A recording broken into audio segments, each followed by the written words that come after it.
Aynı kardeş parti, parti şeyleri, partileri, kardeş insanlar. Bundan sonra da inşallah büyük bir varsın biz gücünü, camiasının desteğini gerçekten 15 Temmuz tarihi itibariyle arkamızda hissettik. Biz başkanım yani biz her zaman yani 28 Şubat'ta nasıl dik durduysak Evet. yani o zamanlar rahmetli Mehmet Erbakan hocamızla aynı şey yapıldı.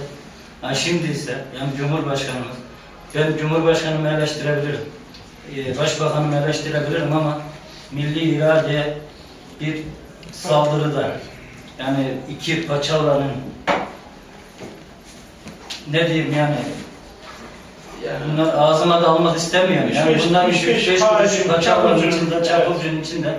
Evet. Yani bu darbeye teşebbüs ettikleri için biz şiddetle Büyük Birlik Partisi olarak kınıyor. Her zaman da AK Parti'nin yani milli iradenin yanındayız. Allah razı olsun.